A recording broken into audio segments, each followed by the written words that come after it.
Friends, welcome back to my channel. ನಾನಂತೂ ತುಂಬ ಚೆನ್ನಾಗಿದ್ದೀನಿ. ನೀವು ಚೆನ್ನಾಗಿದ್ದೀರಾ ಅಂತ ಭಾವಿಸ್ತಾ ಇವತ್ತಿನ ಲಾಗ್ನ ಶುರು ಮಾಡ್ತಾ ಇದ್ದೀನಿ. ಯಾರೆಲ್ಲ ಹೊಸದಾಗಿ ನನ್ನ ವಿಡಿಯೋನ ನೋಡ್ತಾ ಇದ್ದೀರೋ ಪ್ಲೀಸ್ ಸಬ್ಸ್ಕ್ರೈಬ್ ಮಾಡಿಕೊಂಡು ನಿಮ್ಮ ಫ್ರೆಂಡ್ಸ್ ಆ್ಯಂಡ್ ಫ್ಯಾಮಿಲಿಗೆ ಶೇರ್ ಮಾಡಿ.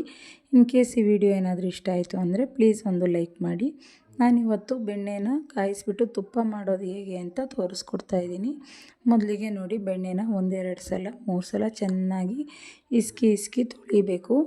ನಾನು ಈ ಬೆಣ್ಣೆನ ಫ್ರಿಜ್ಜಲ್ಲಿ ಇಟ್ಟಿರೋದ್ರಿಂದ ತುಂಬ ಗಟ್ಟಿ ಅಂದರೆ ಗಟ್ಟಿ ಆಗಿಬಿಟ್ಟಿತ್ತು. ಬೆಳಗ್ಗೆನೇ ಈಚೆ ಇಟ್ಟಿದ್ದೆ, ಹಂಗೂ ಇವಾಗ ಶೀತ ಇರೋದ್ರಿಂದ ವಾತಾವರಣ ಬೆಣ್ಣೆ ಕರಿಗೆ ಇಲ್ಲ, ಗಟ್ಟಿಗೆ ಹಾಗೇ ಇದೆ. ತಪ್ಪು ತಿಳ್ಕೊಬೇಡಿ, ಈ ಥರ ಕಿವುಚ್ತಾ ಇದ್ದೀನಿ ಅಂತ. ಅದು ಗಟ್ಟಿ ಇರೋದ್ರಿಂದ ನಾನು ಆ ಥರ ನೀಟಾಗಿ ಕಿವುಚಿ ತೊಳಿತಾ ಇದ್ದೀನಿ. ಅದನ್ನು ನೀಟಾಗಿ ಅದು ಮಜ್ಜಿಗೆ ಅಂಶ ಎಲ್ಲ ಹೋಗೋ ಥರ, ನೀರು ಫುಲ್ ವೈಟಿಗೆ ಬರೋ ಥರ 2 ಸಲ 3 ಸಲ ನೀರು ಹಾಕ್ಕೊಂಬಿಟ್ಟು ಕಿವುಚಿ ತೊಳೆಯೋದ್ರಿಂದ ತುಪ್ಪ ಅನ್ನೋದು ತುಂಬ ಚೆನ್ನಾಗಿರುತ್ತೆ. ಇಲ್ಲಾಂದರೆ ಸ್ಮೆಲ್ ಬಂದಿರುತ್ತೆ. ಬೆಣ್ಣೆ ಅಂತೂ ತುಂಬ ಚೆನ್ನಾಗಿತ್ತು. ನಾನು 1 kg ತಂದಿದ್ದೆ.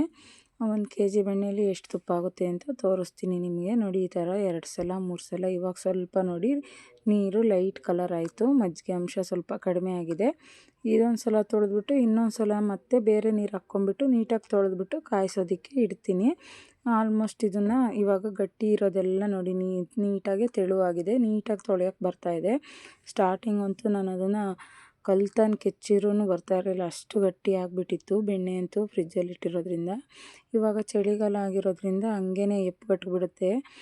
ಮೊಸರು ಅಷ್ಟೇ, ಹಾಲೂ ಅಷ್ಟೇ. ನೋಡಿ, ಇವಾಗ ನೀಟಾಗಿ 2-3 ಸಲ ತೊಳೆದ್ಬಿಟ್ಟು ಸ್ಟವ್ ಹಚ್ಬಿಟ್ಟು ಕರ್ಗೋದಕ್ಕೆ ಇಟ್ಟಿದ್ದೀನಿ.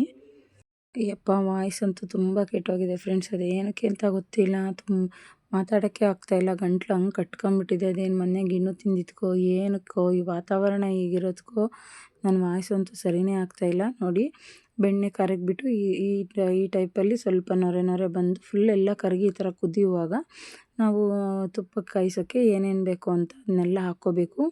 ನಾನು ತುಪ್ಪ ಕಾಯಿಸೋದಕ್ಕೆ ಏನೇನು ಹಾಕ್ತೀನಿ ಅಂದರೆ, 1-2 ಗೆಡ್ಡೆ ದಪ್ಪದು 1 kg ಆಗಿರೋದ್ರಿಂದ ಬೆಳ್ಳುಳ್ಳಿನ ಜಾಸ್ತಿ ತೊಗೊತಾ ಇದ್ದೀನಿ.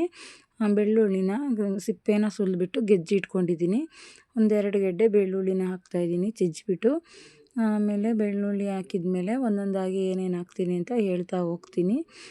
ನೋಡಿ, ಬೆಳ್ಳುಳ್ಳಿನ ಹಾಕಬೇಕು. ಈ ಥರ ಕುದಿಯುವಾಗ ಹಾಕಬೇಕು ಫ್ರೆಂಡ್ಸ್. ಒಬ್ಬೊಬ್ಬರು ಬೇಗ ಬೆಣ್ಣೆ ಇಟ್ಟ ತಕ್ಷಣವೇ ಎಲ್ಲ ಹಾಕಿಬಿಡ್ತಾರೆ. ಆ ಥರ ಹಾಕಿದರೆ ಚೆನ್ನಾಗಾಗಲ್ಲ. ಈ ಥರ ಸ್ವಲ್ಪ ಬೆಣ್ಣೆ ಕರಗಿಬಿಟ್ಟು ನೀಟಾಗಿ ಈ ಥರ ಕುದಿ ಬಂದಾಗ ಹಾಕಬೇಕು. ನೋಡಿ, ಬೆಳ್ಳುಳ್ಳಿನ ಹಾಕಿದೆ. ಬೆಳ್ಳುಳ್ಳಿ ಹಾಕೋದ್ರಿಂದ ತುಂಬ ಚೆನ್ನಾಗಿ ಘಮ ಬರುತ್ತೆ. 4 ಲವಂಗ ಹಾಕ್ತಾಯಿದ್ದೀನಿ, ಏಕೆಂದರೆ ಈ ಶೀತ ಏನಾಗಲ್ಲ ಮಕ್ಕಳಿಗೆ. ಕರಿಬೇವಿನ ಎಲೆ ಹಾಕ್ತಾಯಿದ್ದೀನಿ. 1-2 ಎಸ್ಲು ನುಗ್ಗೆ ಎಲೆನ ಹಾಕ್ತಾಯಿದ್ದೀನಿ. ಆಮೇಲೆ 1 ವೀಳ್ಯದೆಲೆನ ತೊಟ್ಟನ್ನ ತೆಗೆದುಬಿಟ್ಟು ನೀಟಾಗಿ ತೊಳೆದ್ಬಿಟ್ಟು, ಎಲ್ಲ ಕರಿಬೇವು ಅಷ್ಟೇ, ನುಗ್ಗೆ ಎಲೆ ವೀಳ್ಯದೆಲೆ ಎಲ್ಲ ತೊಳೆದ್ಬಿಟ್ಟೆ ಹಾಕ್ತಾಯಿರೋದು. ಈ ಥರ ನಾನು ಬಿಡಿಸಿ ಹಾಕ್ತಾಯಿಲ್ಲ, ಕಡ್ಡಿ ಬೆರಕೆನೇ ಹಾಕ್ತಾಯಿದ್ದೀನಿ. ಬಿಡಿಸಿ ಹಾಕ್ಬಿಟ್ರೆ ಎಲ್ಲ ನೀಟಾಗಿ ಅದು ಕರ್ದಂಗೆ ಆಗಿಬಿಟ್ಟು ತೆಗಿಯೋಕ್ಕೆ ಸರಿಯಾಗೋದಿಲ್ಲ. ಹಂಗಾಗಿ ಕಡ್ಡಿ ಬೆರಕೆನೇ ಹಾಕ್ತಾಯಿದ್ದೀನಿ. ಅದಾದರೆ ಒಂದು ಸೈಡಲ್ಲಿ ಇರುತ್ತೆ, ನಾವು ಸೋಸಿದಾಗ ಬೇಗ ಜಾಲರಿ ಒಳಗಡೆ ಬೀಳೋದಿಲ್ಲ. ಹಂಗಾಗ್ಬಿಟ್ಟು ನಾನೆಲ್ಲ ಎಲೆನಾಗಲಿ ಕರಿಬೇವಾಗಲಿ ಆಮೇಲೆ ನುಗ್ಗೆ ಸೊಪ್ಪಾಗಲಿ ಎಲ್ಲ ಕಡ್ಡಿ ಬೆರಕೆನೇ ಹಾಕ್ತಾಯಿದ್ದೀನಿ. ಸ್ವಲ್ಪ ಅಂದರೆ ಸ್ವಲ್ಪ ಚಿಟಿಕೆ ಉಪ್ಪನ್ನ ಹಾಕ್ತಾಯಿದ್ದೀನಿ. ರುಚಿಗೆ ಹಾಕಲೇಬೇಕು ಉಪ್ಪನ್ನ. ಉಪ್ಪು ಹಾಕ್ದಂಗೆ ಕಾಯಿಸಬಾರ್ದು ಫ್ರೆಂಡ್ಸ್, ಯಾಕಂದರೆ ನಾವು ದೇವರಿಗೆಲ್ಲ ಮಾಡ್ತೀವಲ್ಲ, ಅದಕ್ಕೆ ಮಾತ್ರ ಸಪ್ಪುತುಪ್ಪ ಅಂತ ಉಪ್ಪು ಹಾಕ್ದಂಗೆ ಕಾಯಿಸ್ತೀವಿ. ದೇವ್ರಿಗೆ ದೀಪ ಹಚ್ಚೋಕ್ಕೆ ನಾವು ತಿನ್ನೋದಕ್ಕೆ ಉಪ್ಪು ಹಾಕೊಂಡು ಕಾಯಿಸ್ಕೊತೀವಿ. ಒಂದೊಂದು ಕಡೆ ಉಪ್ಪು ಹಾಕ್ದಂಗೂ ಕಾಯಿಸ್ತಾರೆ. ನಮ್ಮ ಕಡೆ ಎಲ್ಲ ಉಪ್ಪು ಹಾಕ್ತೀವಿ. ನಾನು ಲವಂಗ ಹಾಕಿದ್ಮೇಲೆ 1 ಏಲಕ್ಕಿನೂ ಅಷ್ಟೇ, ಏಲಕ್ಕಿ ಕಾಳನ್ನ ಬಿಡಿಸ್ಬಿಟ್ಟು ಚೆನ್ನಾಗಿ ಪುಡಿ ಮಾಡಿಬಿಟ್ಟು ಏಲಕ್ಕಿನೂ ಹಾಕಿದ್ದೀನಿ. ಫೋನ್ ಬಂದಿತ್ತು ಅಂತ ಆ ವಿಡಿಯೋ ಸ್ಕಿಪ್ ಆಗಿದೆ ಫ್ರೆಂಡ್ಸ್. ನೀವು ಹಾಕುವಾಗ ಏಲಕ್ಕಿ ಪುಡಿನೂ ಹಾಕ್ಕೊಳ್ಳಿ. ಲಾಸ್ಟಲ್ಲಿ ನೋಡಿ, ತುಪ್ಪದ ಹಾಕ್ತಾಯಿದ್ದೀನಿ. ತುಪ್ಪದ ಪುಡಿನ ನಾನು ಮೊದಲೇ ಮಾಡ್ಕೊಂಡು ಇಟ್ಕೊಂಡಿರ್ತೀನಿ. ಅದಕ್ಕೆ ಏನಿಲ್ಲ ಫ್ರೆಂಡ್ಸ್, ಅರಶಿನ ಕೊನೆ ಮತ್ತು ಮೆಂತ್ಯನ ಹುರಿದ್ಬಿಟ್ಟು ಪುಡಿ ಮಾಡಿ ಇಟ್ಕೊಂಡಿದ್ದೀನಿ. ಅದಕ್ಕೆ ನಮ್ಮ ಕಡೆ ತುಪ್ಪದ ಅಂತಾರೆ. ತುಪ್ಪದ 1 ಸ್ಪೂನ್ 1.5 ಸ್ಪೂನ್ ಹಾಕ್ತಾಯಿದ್ದೀನಿ. ಇಷ್ಟೊಂದು ಹಾಕಿದರೆ ಎನ್ಕೋಬೇಡಿ, ಯಾಕಂದರೆ ಅದು ಚಿಕ್ಕದು ಮರ ಸ್ಪೂನು. ಇಷ್ಟೊಂದು ನಂಗೆ ಕಾಣಿಸುತ್ತೆ, ಆದರೆ ಅದಕ್ಕೆ ಸರಿಯಾಗಿದೆ.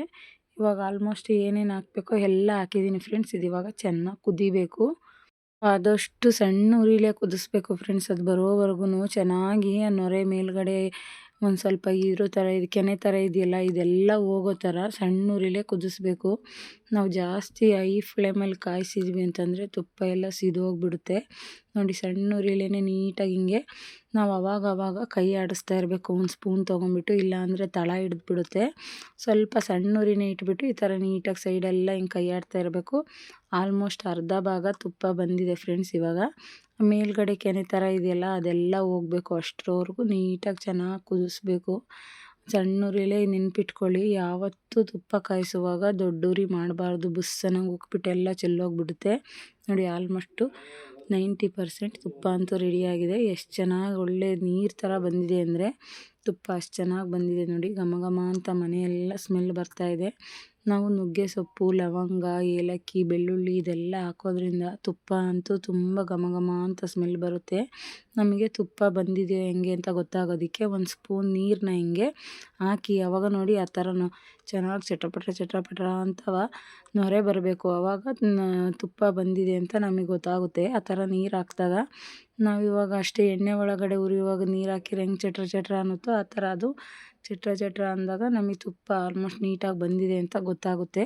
ಇವಾಗ ನೋಡಿ ತುಪ್ಪ ಅಂತೂ ರೆಡಿ ಆಯಿತು. ಚೆನ್ನಾಗಿ ಕುದ್ಬಿಟ್ಟು ಇವಾಗ ಒಳ್ಳೆ ನೀರು ಥರ ಚೆನ್ನಾಗಿ ಬಂದಿದೆ.